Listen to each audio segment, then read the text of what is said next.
여러분, 회사 데이터 혹시 그냥 쌓아만 두고 계신 건 아닌가요? 그 안에 잠자고 있는 엄청난 가능성을 100% 꺼내 쓰지 못하고 있다면요.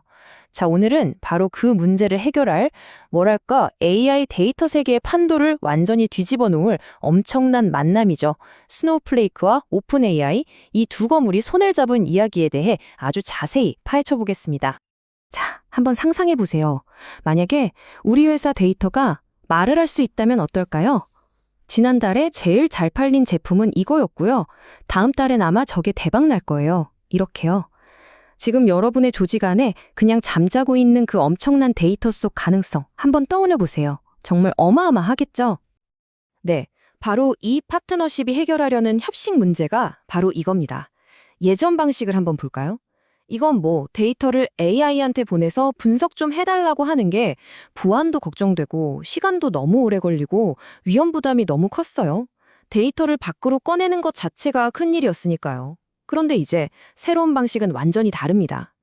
AI가 데이터를 밖으로 꺼내는 게 아니라 AI가 직접 이 안전한 데이터 금고 안으로 들어오는 거예요.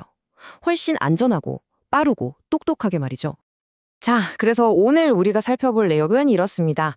첫째, 기업 데이터가 왜 골칫거리였는지 그 딜레마를 먼저 보고요. 둘째, 2억 달러짜리 악수, 이게 도대체 무슨 의미인지. 셋째, 그래서 이 둘의 협력, 이게 실제로 어떻게 돌아가는 건지. 넷째, 실제 회사들은 이걸로 뭘 하고 있는지. 그리고 마지막으로 이게 바꿀 비즈니스 AI의 미래는 어떤 모습일지 차근차근 짚어보겠습니다. 네, 그럼 첫 번째 이야기부터 시작해볼까요? 바로 기업 데이터 딜레마입니다. 아니, AI가 그렇게 좋다는데 왜 기업들은 자기네 데이터를 마음껏 쓰기가 그렇게 어려웠을까요? 그 근본적인 이유부터 한번 들여다보겠습니다.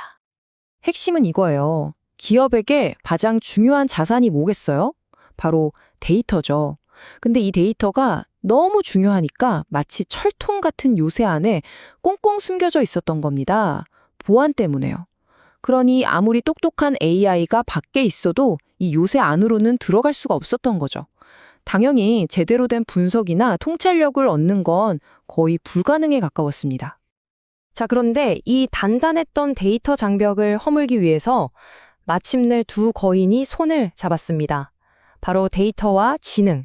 이 둘 사이에 깊은 강을 잇는 정말 역사적인 파트너십이 발표된 거죠. 이 계약 규모 좀 보세요. 와, 2억 달러.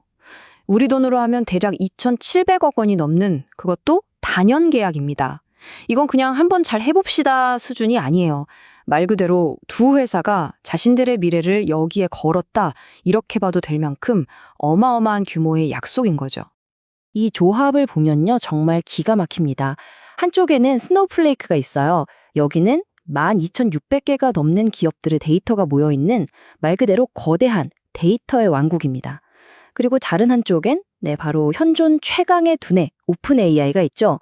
데이터가 사는 곳과 그 데이터를 분석할 최고의 두뇌가 만난 겁니다. 완벽한 조합이죠. 자, 그럼 이게 실제로 어떻게 작동하는 걸까요? 우리 같은 비즈니스 사용자들이 이걸 어떻게 느끼게 될까요? 아주 간단하게 비유해 볼게요. 오픈AI라는 세계 최고의 천재 분석가가 스노우플레이크라는 절대 안전한 데이터 금고 안으로 직접 들어와서 일을 처리해 준다고 생각하시면 돼요. 이 모든 마법을 가능하게 하는 핵심 기술이 바로 스노우플레이크 코어텍스 AI입니다. 이름은 좀 어려워 보이지만 뭐랄까 데이터 전문가가 아니어도 그냥 우리말로 편하게 질문하면 AI가 알아서 답을 찾아주는 그런 도구라고 생각하시면 돼요. 그런데 여기에 오픈 AI라는 세계 최강의 엔진을 장착한 거니까 이제는 비교도 안 되게 더 똑똑해진 거죠. 사용자 입장에서는 정말 놀라울 정도로 간단해집니다. 첫째, 가장 중요한 거. 여러분의 소중한 데이터는 스노우플레이크라는 철통 보안 금고 밖으로 단 한 발짝도 나가지 않습니다. 둘째, 직원은 그냥 평소에 대화하듯이 물어보는 거예요. 지난 분기에 제일 잘 팔린 제품이 뭐였지? 이렇게요. 셋째, 그럼 오픈AI가 그 금고 안에서 데이터를 분석해서 바로 답을 줍니다. 복잡한 코딩? 전혀 필요 없어요. 다시 한번 강조하지만 핵심은 데이터는 그대로 있고 AI가 안으로 들어와서 일한다는 겁니다. 이게 바로 게임 체인저죠. 물론 개발자들도 빼놓을 수 없죠. 이건 개발자들한테는 정말 엄청난 소식인데요.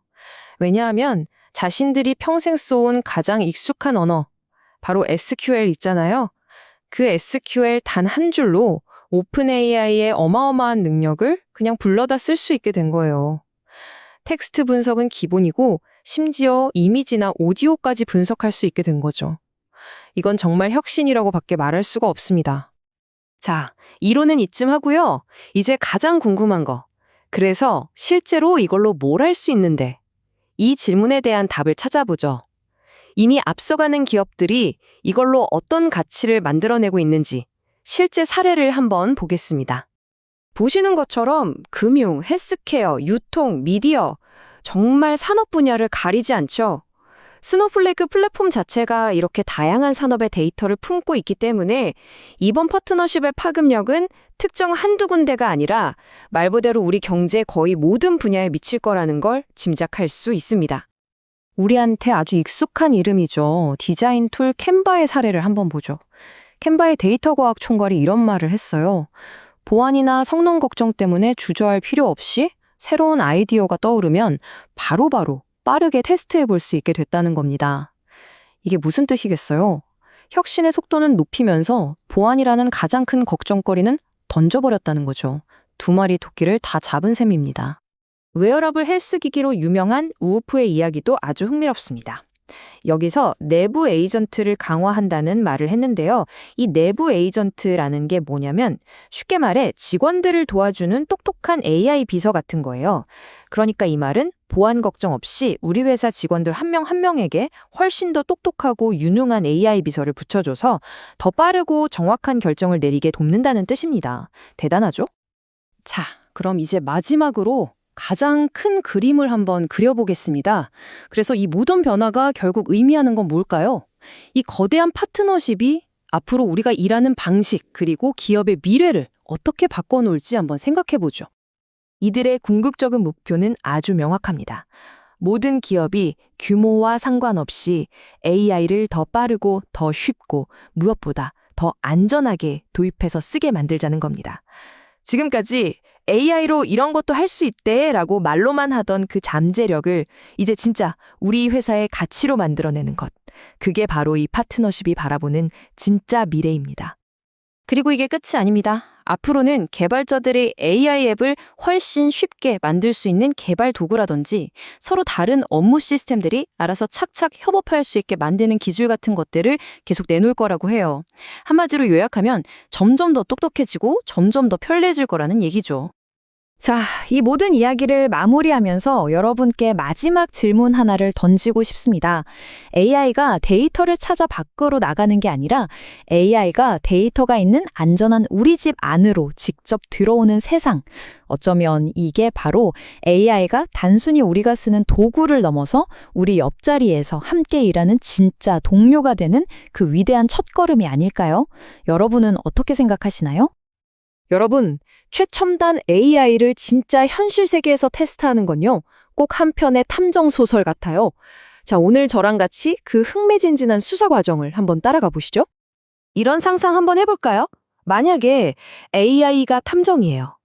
그런데 사건의 단서가 온 인터넷 세상에 막 흩어져 있다면 과연 이 사건을 어떻게 해결할 수 있을까요? 바로 이게 오늘 우리가 파고들 질문입니다. 요즘 AI가 정확한 정보를 찾으려고 할 때 부딪히는 가장 큰 문제가 뭐냐면요. 바로 증거, 그러니까 데이터가 정말 온 사방에 그것도 아주 뒤죽박죽으로 흩어져 있다는 거예요. 보세요. 인터넷이란 게 사실 잘 정리된 도서관 같은 곳이 아니잖아요. 오히려 온갖 뉴스 기사, 보고서, 블로그 같은 것들이 마구 뒤엉켜 있는 거대한 혼돈의 창고에 가깝죠. 우리 AI 탐정이 수사해야 할 현장이 바로 이런 곳이라는 겁니다. 자, 이런 혼돈 속에서 우리 AI 탐정이 일단 기본적으로 쓰는 도구가 있습니다. 바로 검색 증강 생성, 줄여서 RAG라고 부르는 기술인데요. 이건 마치 탐정이 추리를 시작하기 전에 일단 자료실부터 가서 관련 파일들을 싹 훑어보는 거랑 똑같다고 생각하시면 돼요. 근데 여기서부터가 진짜 재밌습니다. 수사법이 두 가지가 있거든요. 일반 RAG는 그냥 키워드 검색처럼 단서들을 하나하나 따로 모으는 식이에요. 하지만 우리가 오늘 주목할 이 그래프 RAG는 차원이 다릅니다. 마치 탐정 영화에 나오는 수사보드처럼 모든 단서들이 서로 어떻게 연결되는지 한눈에 보이는 거대한 지도를 그려내는 거죠. 이게 그냥 하는 말이 아니고요. 실제로 관련 연구를 보면 이렇게 나와 있어요. 그래프 RAG는 여러 문서에 흩어져 있는 증거들을 아주 효율적으로 찾아서 하나로 합쳐준다고요. 그러니까 핵심은 뭐다? 바로 단서들을 연결하는 능력입니다. 와, 이론상으로는 정말 완벽한 탐정 같죠? 그런데 말입니다. 이게 진짜 실제 현장에서도 잘 통할까요?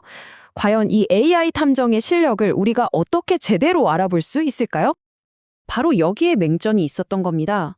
기존의 AI 테스트 환경은요, 너무 깨끗해요. 너무 정리가 잘 되어 있어요. 마치 모의 훈련장에서만 연습한 특수요원 같은 거죠. 진짜 예측 불가능한 혼돈 속에서는 과연 제 실력을 발휘할 수 있을지 아무도 모르는 겁니다. 그래서 연구자들이 아주 멋진 해결책을 내놨습니다. 이름하여 와일드 그래프 벤치. 말 그대로 AI 탐정을 위한 진짜 현실 같은, 아니 초현실적인 훈련장을 만든 거예요. 실제 환경, 즉 야생에서 한번 테스트해보자는 거죠. 이게 어떻게 돌아가는지 보면 정말 기가 막힙니다. 일단 깔끔하게 정리된 위키피디아 본문 있죠. 이걸 정답지, 그러니까 사건 파일로 쓰는 거예요. 그리고 위키피디아가 참고한 아주 어지럽고 복잡한 외부 자료들을 증거물로 쓰는 거죠. 그런 다음에 AI한테는 이 지저분한 증거들만 딱 주고, 자, 이걸로 사건의 진실을 맞춰봐 하고 시키는 겁니다. 그리고 이 증거 보관실이 얼마나 엉망진창인지 한번 보세요. 무려 78%가 뉴스 기사고요. 잡지에, 연구 자료에, PDF, 책까지. 와, 정말 실제 인터넷 환경을 그대로 옮겨놓은 것 같죠? 이 테스트는 질문 유형이 세 가지로 나뉩니다. 첫째는 간단한 단서 하나만 찾으면 되는 단일 사실 질문. 둘째는 여러 증거를 막 연결해야 하는 다중 사실 질문. 그리고 마지막은 사건 전체를 브리핑해야 하는 요약 질문입니다.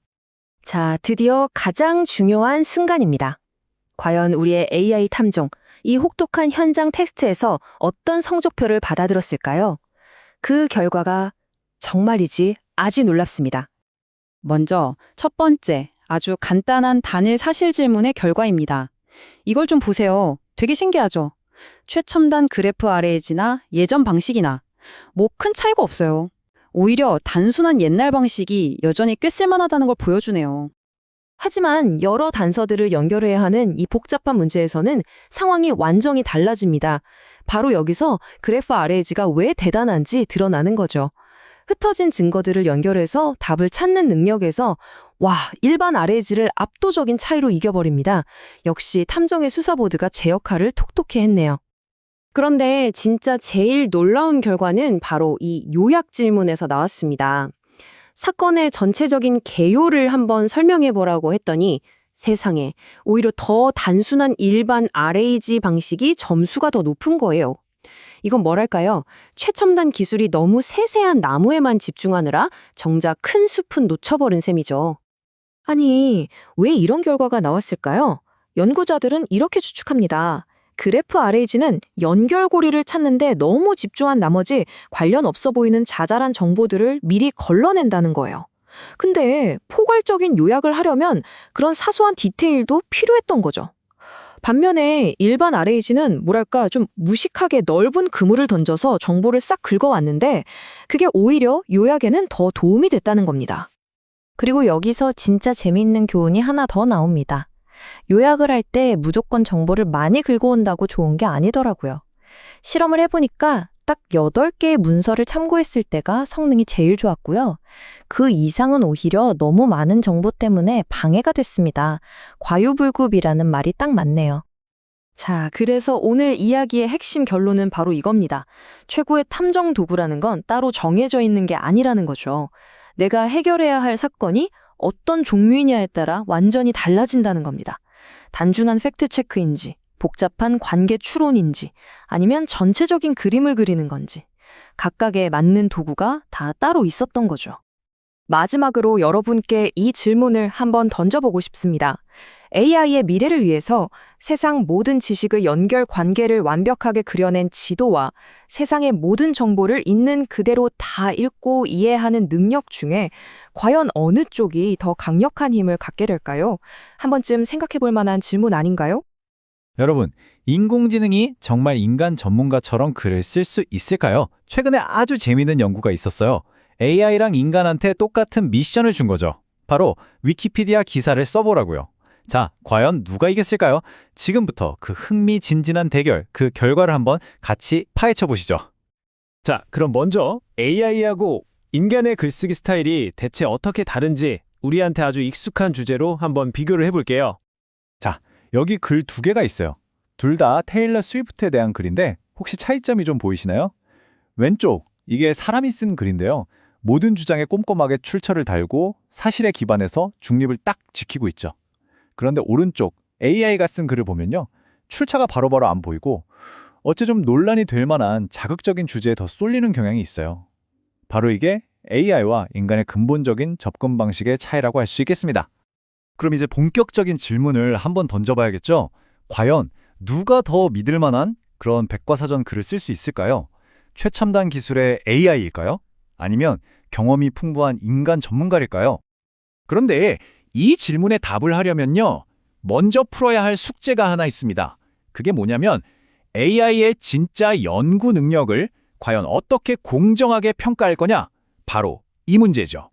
아주 간단하게 말해서 지금까지 AI 성능을 테스트하던 방식은 좀 믿기가 어려웠어요. 결함이 있었던 거죠.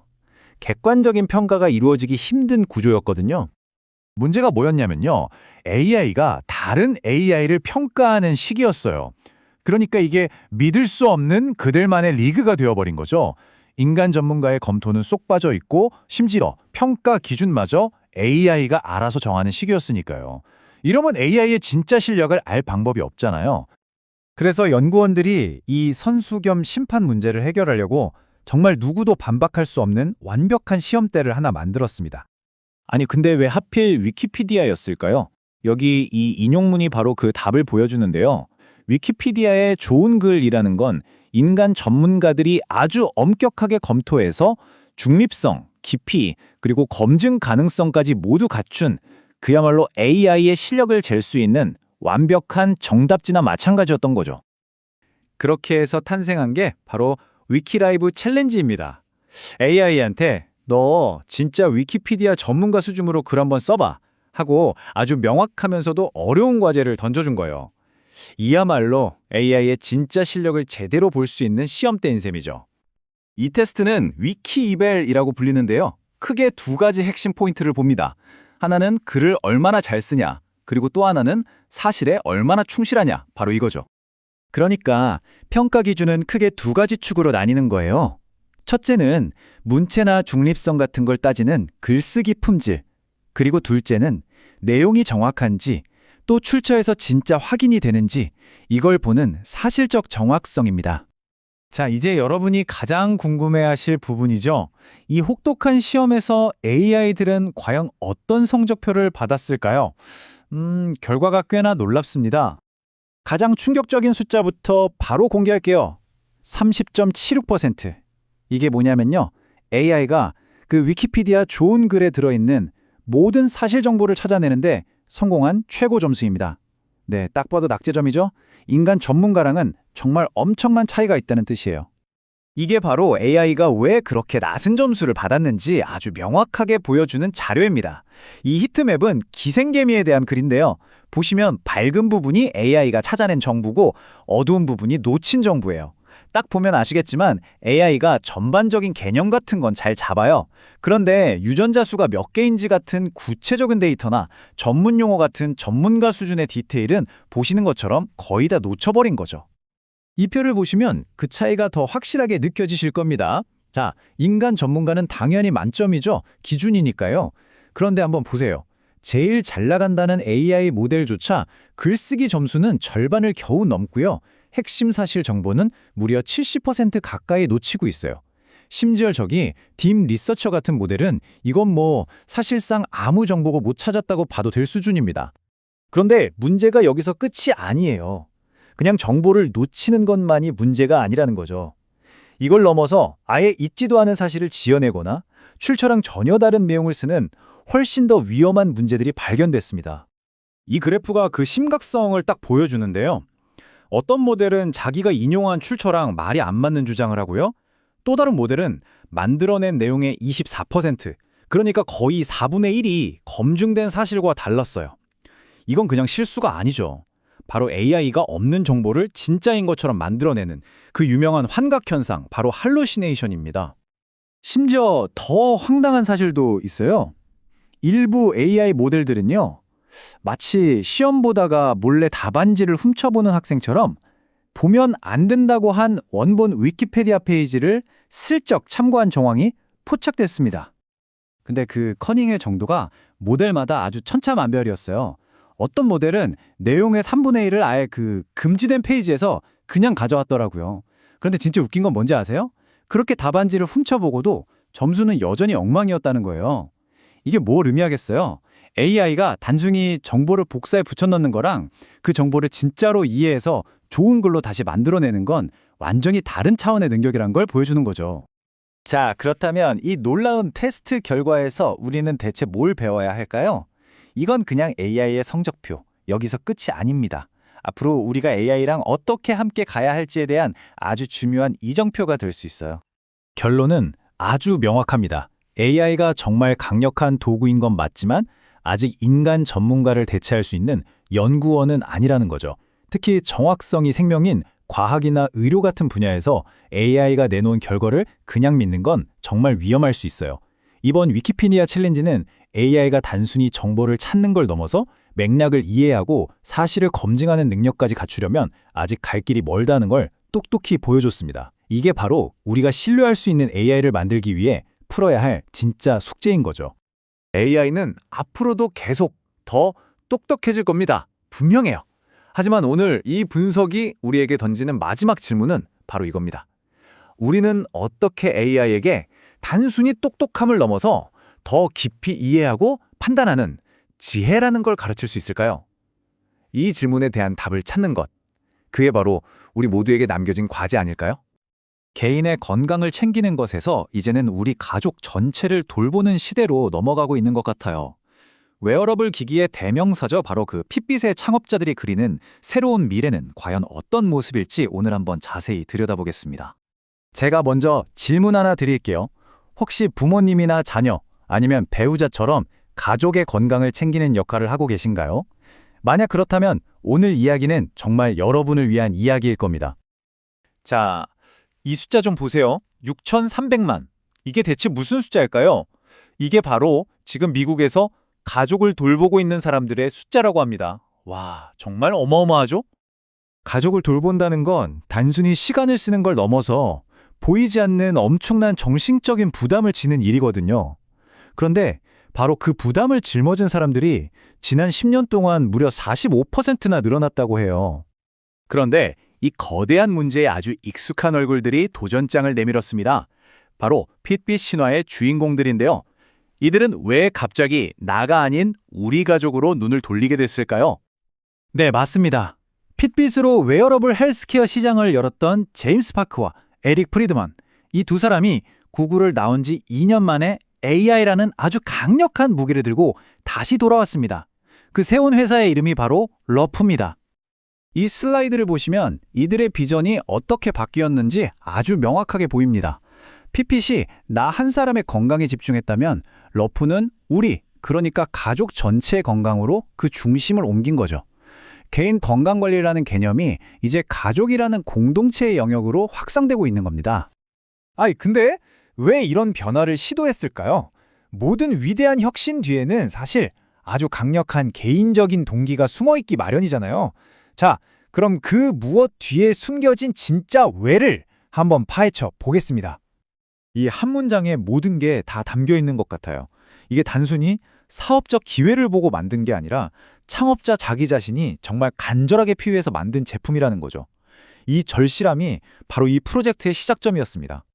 제임스 파크가 실제로 겪었던 어려움들을 보면요, 우리 중 많은 분들이 공감하실 거예요. 멀리 떨어져 사는 부모님, 병원마다 흩어져 있는 건강 기록들, 심지어 언어 문제까지 돕고는 싶은데 어떻게 해야 할지 막막하고 그렇다고 계속 감시하는 것처럼 느껴지게 하고 싶지는 않고 바로 그 경험이 러프를 탄생시킨 겁니다. 자, 그럼 이제 문제와 동기는 충분히 이해가 됐으니 이들이 내놓은 해결책, 러프가 정확히 뭔지 한번 자세히 들여다보겠습니다. 러프의 핵심은 생각보다 간단합니다. AI가 여기저기 흩어진 정보들을 알아서 모으고 우리 가족의 평소 패턴을 학습하는 거예요.